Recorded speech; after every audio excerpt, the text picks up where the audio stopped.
Save किया था ना? मैं सिर्फ इसलिए गया था क्योंकि उसने मुझे कॉल किया, that's it. But listen तो.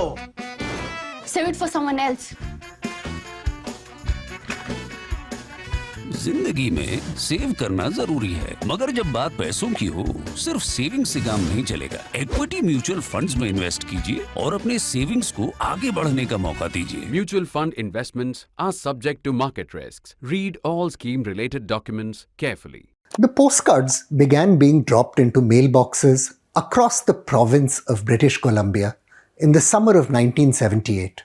Together with advertisements for supermarket sales, nutritional supplements, and cheap electronics. Talwinder Parmar, clutching two crossed swords and wearing an imposing blue robe tied in the middle with a saffron sash, had started marketing himself to the faithful. The postcards called on Sikhs to be reborn into their faith through the ritual of Amrit Sanskar and then go to war for Khalistan. All modes of redressing a wrong having failed, the postcards read, quoting from scripture, "The raising of the sword is a pious duty." The legacy left behind by those postcards lies at the heart of the diplomatic crisis Canada has now set off by claiming that Indian agents were responsible for the assassination of pro-Khalistan terrorist Hardeep Singh Nijjar. Evidence for Canada's claims is so far very thin. Even as the Justin Trudeau government has ordered the expulsion of Pawan Kumar Rai, an Indian police service officer serving as the head of the Research and Analysis Wing, stationed in Ottawa, the Prime Minister said that authorities are still investigating what he called credible allegations. What a credible allegation is, as distinct from credible evidence, he hasn't told us. Foreign Minister Melanie Joly, for her part, said, if proven true, this would be a great violation of our sovereignty. If proven true.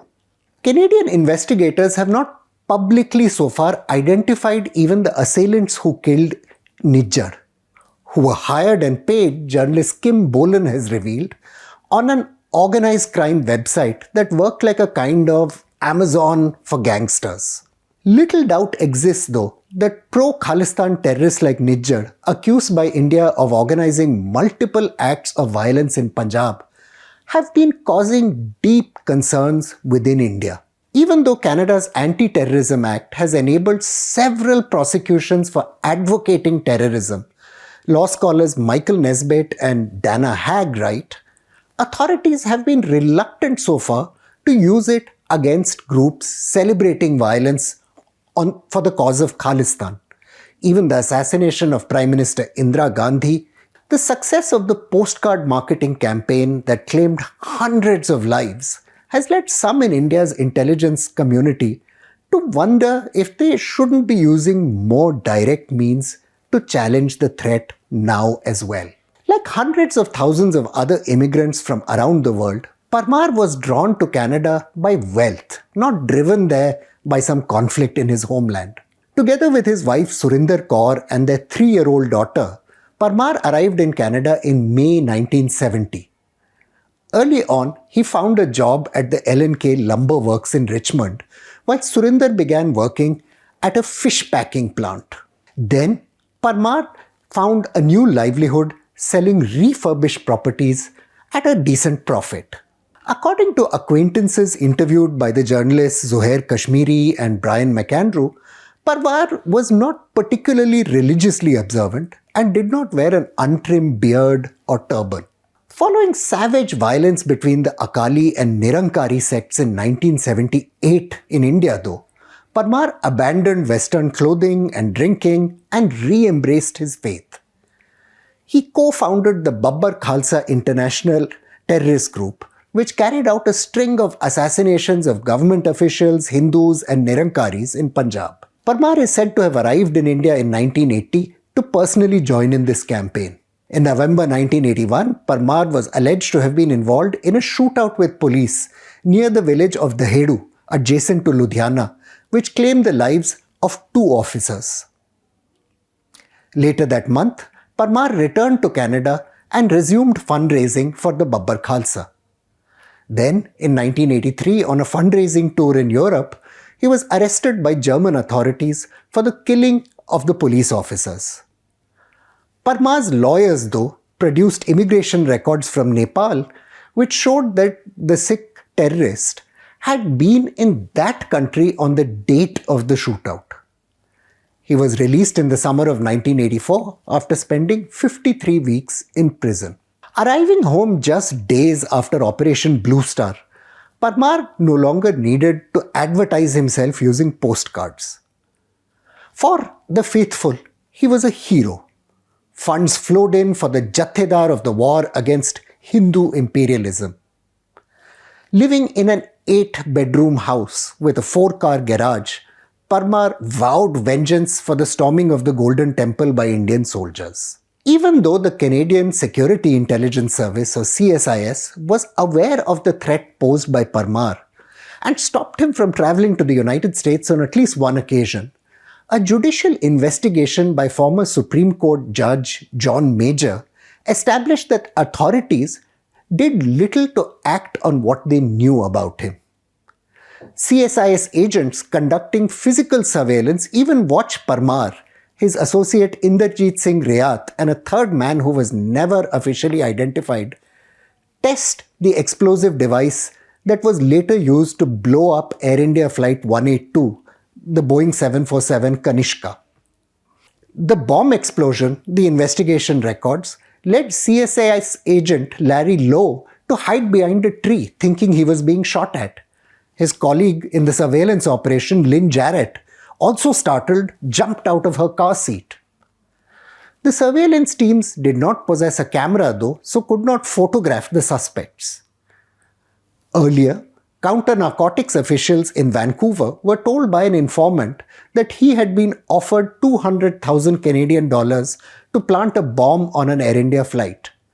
A second informant confirmed to authorities that the plot involved 2 separate bombs, one a backup in case the principal device failed.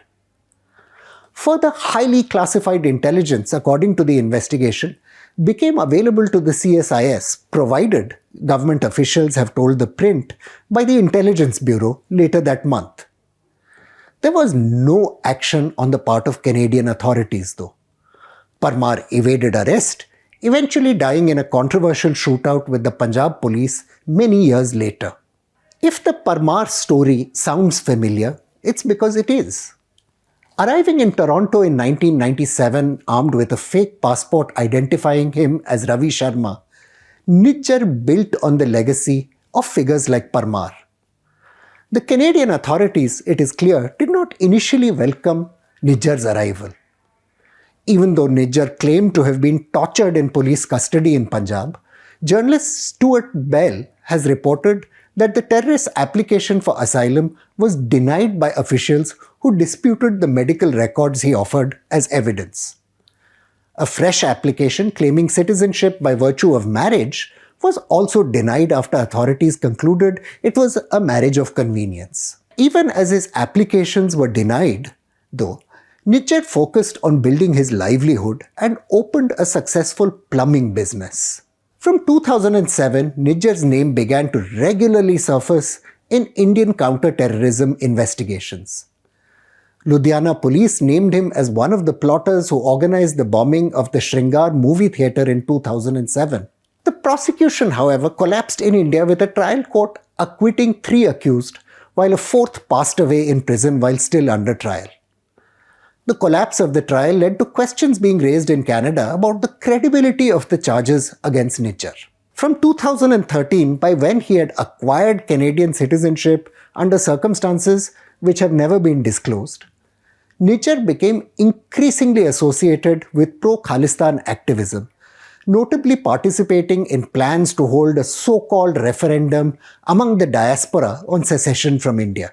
The authorities in India, meanwhile, brought multiple new cases of terrorism against Nijjar, including the bombing of a temple in Patiala and a plot to murder the cult leader Pyara Singh Bhanyarawala, the author of a Dalit-focused alternative to the Guru Granth Sahib.